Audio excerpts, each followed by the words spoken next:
Assalamualaikum warahmatullahi wabarakatuh. Pada kesempatan kali ini, saya akan mempresentasikan topik ke-8 mata kuliah pengantar ilmu komputer, yaitu e-commerce dan bisnis. Sebelumnya, izinkan saya memperkenalkan diri. Saya Aisyah Mansur, mahasiswa program studi Pendidikan Teknik Informatika dan Komputer Universitas Negeri Makassar Angkatan 2020 dengan nomor induk mahasiswa 200209501012. Dosen pengampu Bapak Dr. Mustari Eslamada, SPDMT. Berbicara mengenai topik e-commerce dan bisnis, terdapat 4 hal yang menjadi pokok pembahasan di dalamnya, yaitu 1. E-commerce atau perdagangan elektronik itu sendiri. 2. E-business atau bisnis elektronik. 3. Dampak positif dan dampak negatif yang ditimbulkan oleh e-commerce dan e-business. 4. Perbedaan antara e-commerce dan e-business. Untuk mengefisienkan waktu, mari kita melangkah ke pokok pembahasan yang pertama, yaitu e-commerce. A. Sejarah e-commerce. Istilah e-commerce atau perdagangan elektronik telah berubah sejalan dengan waktu. Awalnya, perdagangan elektronik berarti pemanfaatan transaksi komersial seperti penggunaan EDI untuk mengirimkan dokumen komersial. Kemudian berkembang menjadi suatu aktivitas perdagangan web, pembelian barang dan jasa melalui World Wide Web atau www melalui server aman HTTPS, protokol server khusus yang menggunakan enkripsi untuk merahasiakan data penting pelanggan. Pada awalnya, ketika web mulai terkenal di masyarakat pada 1994, banyak jurnalis memperkirakan bahwa e-commerce akan menjadi sebuah sektor ekonomi baru. Namun, baru sekitar 4 tahun kemudian, protokol aman seperti HTTPS memasuki tahap matang dan banyak digunakan. Antara 1998 dan 2000, banyak bisnis di Amerika Serikat dan Eropa mengembangkan situs web perdagangan ini.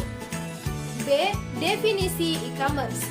E-commerce adalah satu set dinamis teknologi, aplikasi, dan proses bisnis yang menghubungkan perusahaan, konsumen, dan komunitas tertentu melalui transaksi elektronik dan perdagangan barang, pelayanan, dan informasi yang dilakukan secara elektronik. Contohnya yaitu Amazon.com, website yang menjual berbagai kebutuhan rumah tangga sampai hiburan. Dell.com, website milik Dell untuk memasarkan barang-barang produksinya. C. Istilah-istilah dalam e-commerce. Ada beberapa istilah dalam e-commerce, yaitu A. Digital atau electronic cash.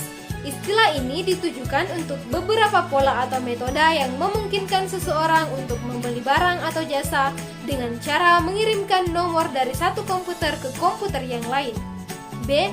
Digital money adalah terminologi global untuk berbagai e-cash dan mekanisme pembayaran elektronik di internet. Paling tidak ada 21 perusahaan yang memberikan jasa digital money di internet. C. Disintermediation adalah proses untuk memotong jalur perantara. Kira-kira pada saat perusahaan yang berbasiskan web membypass kanal retail tradisional dan menjual secara langsung ke pelanggan atau pembeli. D. Electronic checks. Pada saat ini sedang diuji coba oleh Cybercash, sistem cek elektronik seperti Pay Now akan mengambil uang dari akun cek di bank pelanggan untuk membayar PAM atau telepon.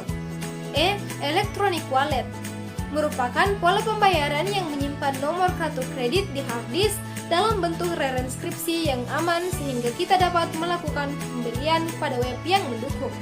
F. Extranet adalah sebuah kelanjutan dari intranet perusahaan yang mengaitkan jaringan internal satu perusahaan dengan jaringan internal supplier atau pelanggan mereka. G. Micropayment merupakan transaksi dalam jumlah kecil antara beberapa ratus rupiah hingga puluhan ribu rupiah, misalnya untuk mengambil atau mengakses grafik, game, maupun informasi. D. Ruang lingkup e-commerce. Terdapat 5 ruang lingkup dalam e-commerce, yaitu A. Teknologi. Kontributor terbesar yang memungkinkan terjadinya e-commerce adalah teknologi informasi, dalam hal ini perkembangan pesat teknologi komputer dan telekomunikasi. Arena jual beli di dunia maya terbentuk karena terhubungnya berjuta-juta komputer ke dalam sebuah jaringan raksasa atau internet. B. Marketing dan new consumer process. Dari segi pemasaran, e-commerce adalah sebuah cara baru untuk berhubungan dengan pelanggan. Melalui e-commerce, jangkauan pemasaran perusahaan menjadi semakin luas tanpa memperhatikan batasan-batasan geografis.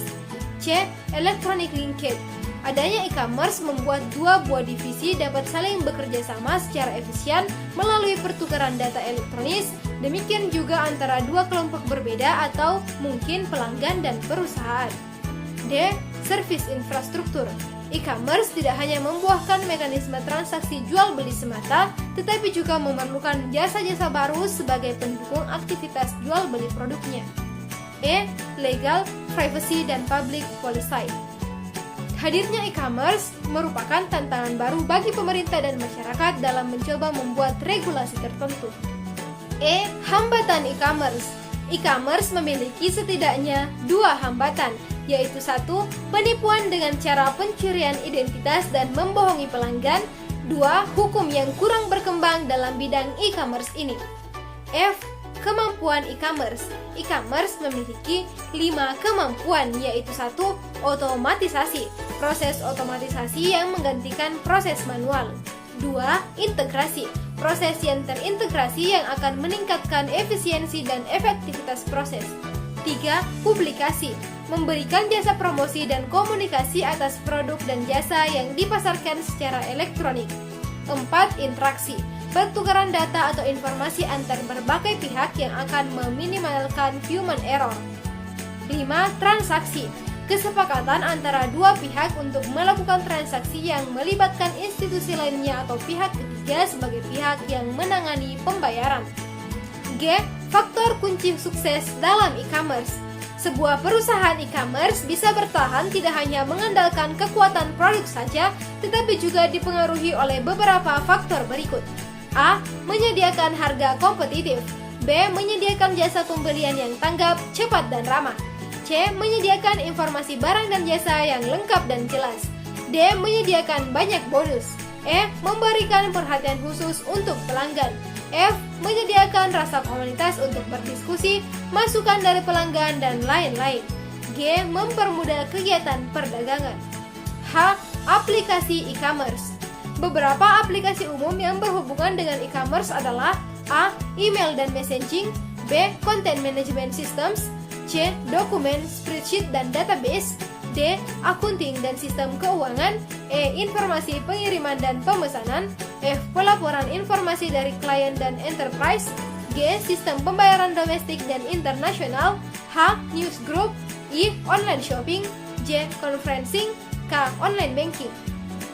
I. Undang-Undang E-commerce. Pasal 1 UU PK 1999 mengatur mengenai perlindungan konsumen.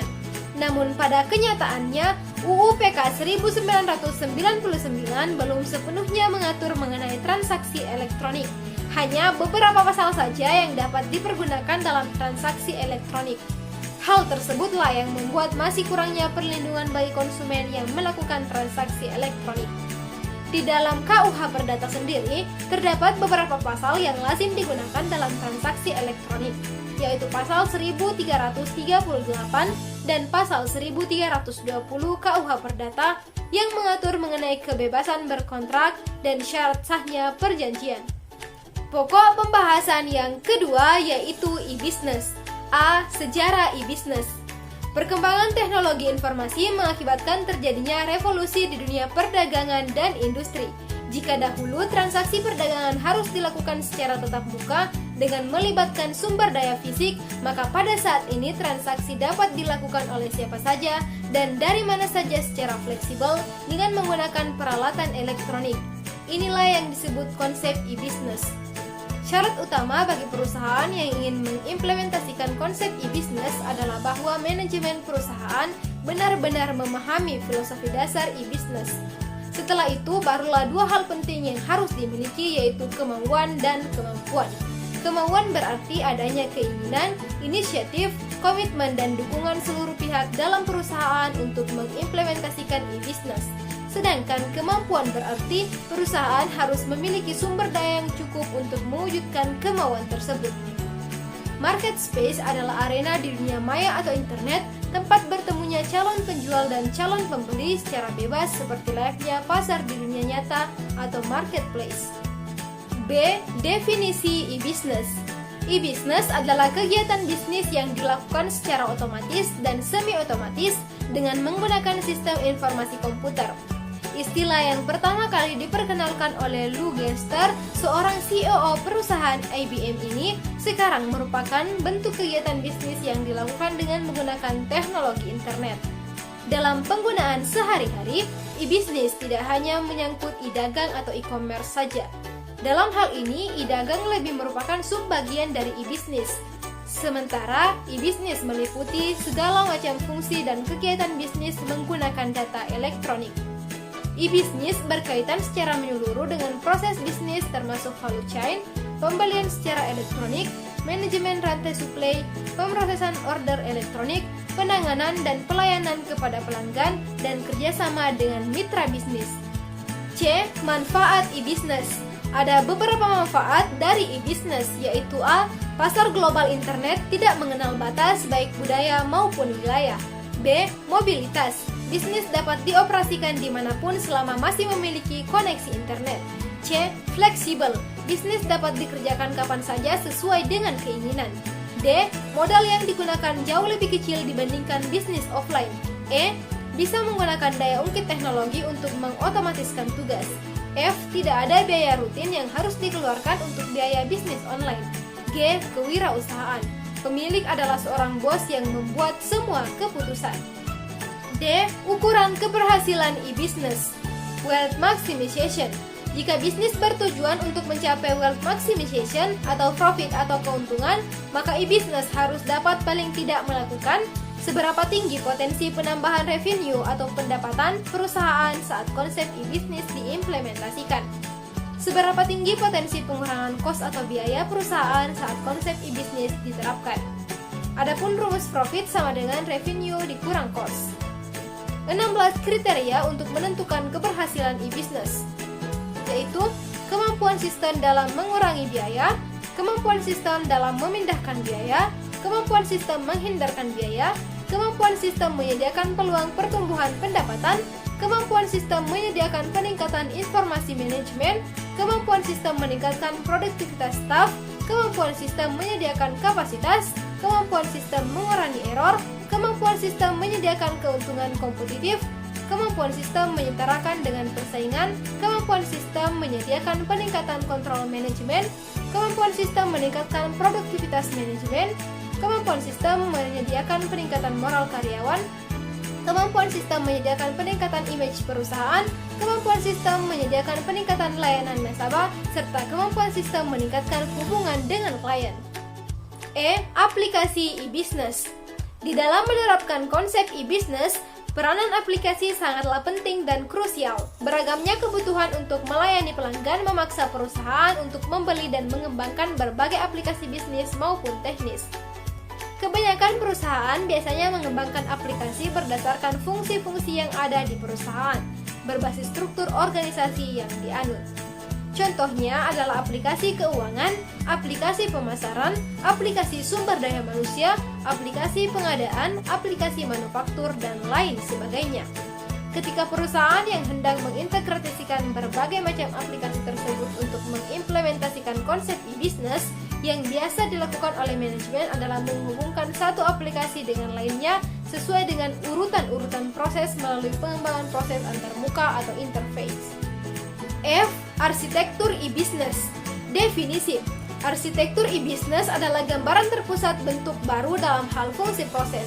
Paralel dalam membangun arsitektur e-business membagi pada fungsi proses persilangan yang terintegrasi untuk kebutuhan banyak perusahaan. Bentuk.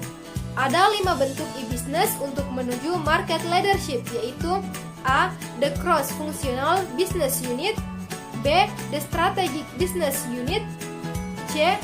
The integrated enterprise, D. The extended enterprise. E. The inter-enterprise community. G. Design e-business. A. Cross-functional business unit. Di dalam menuju tujuan organisasi pada bentuk produksi yang dapat dipercaya, konsisten, kualitas produk dan servis dengan biaya yang memungkinkan. B. The strategic business unit. Perusahaan mengalami perpindahan ke bentuk dua konsentrasi pada pelayanan pelanggan dengan proses end-to-end. C. The integrated enterprise. Perusahaan pada bentuk ketiga fokus pada reduksi biaya dan efisiensi internal. D. The extended enterprise. Peningkatan perusahaan dengan melakukan sebuah multi-enterprise supply chain guna meningkatkan penghasilan perusahaan tersebut. E. The inter-enterprise community. Fokus pada pemimpin penjualan. Perusahaan melakukan konsolidasi pada komunitas dengan menggunakan teknologi internet. H. Kuadran dalam e-business. E-business bukan lagi merupakan jual beli melalui jaringan internet, namun merupakan proses bisnis perusahaan melalui jaringan internet. Internet bukan hanya merupakan display toko atau katalog online, namun juga digunakan sebagai pemrosesan transaksi backlog, procurement, dan customer relationship. Dalam e-business, bukan hanya pembelian dan penjualan barang dan jasa saja, tetapi juga melayani pelanggan, berkolaborasi dengan mitra bisnis, mengadakan e-learning, dan melakukan transaksi elektronik di dalam suatu organisasi. Ada 9 kuadran yang merupakan segmentasi pasar dari e-business, antara lain C2C, C2B, C2G, B2B, B2C, B2G, G2G, G2B, dan G2C. I. Penyebab kegagalan e-business. Ada beberapa penyebab kegagalan e-business, antara lain A. Tidak ada komitmen yang utuh dari manajemen. B. Penerapan bisnis tidak diikuti proses change management. C. Tidak profesionalnya vendor teknologi informasi yang menjadi mitra bisnis. D. Buruknya infrastruktur komunikasi. E. Tidak selarasnya strategi TI dengan strategi perusahaan. F. Adanya masalah keamanan dalam bertransaksi. G. Kurangnya dukungan finansial. H. Belum adanya peraturan yang mendukung dan melindungi pihak-pihak yang bertransaksi. Dan I. Menggunakan target jangka pendek sebagai pijakan investasi e-business. Pokok pembahasan yang ketiga yaitu dampak positif dan dampak negatif. E-commerce dan e-business akan memberikan dampak yang positif dan juga dampak negatif. Adapun dampak positifnya yaitu A. Revenue stream atau aliran pendapatan baru yang mungkin lebih menjanjikan yang tidak bisa ditemui di sistem transaksi tradisional. B. Dapat meningkatkan market exposure atau pangsa pasar. C. Menurunkan biaya operasional atau operating cost. D. Melebarkan jangkauan atau global reach. E. Meningkatkan customer loyalty. F. Meningkatkan supplier management. G. Memperpendek waktu produksi. H. Meningkatkan value chain atau mata rantai pendapatan. Sedangkan dampak negatifnya yaitu A. Kehilangan segi finansial secara langsung karena kecurangan atau penipuan. B. Pencurian informasi rahasia yang berharga oleh pihak yang tidak berhak. C. Kehilangan kesempatan bisnis karena gangguan pelayanan berupa kesalahan non-teknis. D. Penggunaan akses ke sumber oleh pihak yang tidak berhak, misalkan hacker. E. Kehilangan kepercayaan dari para konsumen. F. Kerugian yang tidak terduga disebabkan oleh gangguan yang dilakukan dengan sengaja. Pokok pembahasan yang keempat yaitu perbedaan e-commerce dan e-business. E-business adalah suatu proses bisnis yang berhubungan dengan sistem informasi. Metode e-business memungkinkan perusahaan untuk berhubungan dan mengakses data internal dan eksternal dengan proses yang lebih efisien dan fleksibel agar berhubungan lebih erat dengan pemasok dan mitra usaha. Dalam prakteknya, e-business lebih berfokus pada strategi dengan fungsi yang menggunakan kemampuan elektronik, sedangkan e-commerce adalah suatu kumpulan dari keseluruhan strategi e-business. E-commerce dicari untuk menambahkan aliran pendapatan dengan menggunakan internet untuk membangun hubungan dengan klien dan mitra usaha dan mengembangkan efisiensi dengan menggunakan strategi MTPS. E-business melibatkan seluruh rantai nilai dalam proses bisnis. Pembelian elektronik dan manajemen rantai pasokan, memproses pesanan secara elektronik, mengatur pelayanan pelanggan dan bekerja sama dengan mitra usaha. Standar teknis khusus untuk e-business adalah memfasilitasi adanya pertukaran data antara perusahaan yang satu dengan perusahaan yang lain. E-business dapat diatur melalui internet, intranet, dan atau extranet. Demikian yang dapat saya sampaikan mengenai materi e-commerce dan bisnis. Terima kasih telah menonton video ini. Mohon maaf atas segala kekurangan. Akhir kata, wassalamualaikum warahmatullahi wabarakatuh.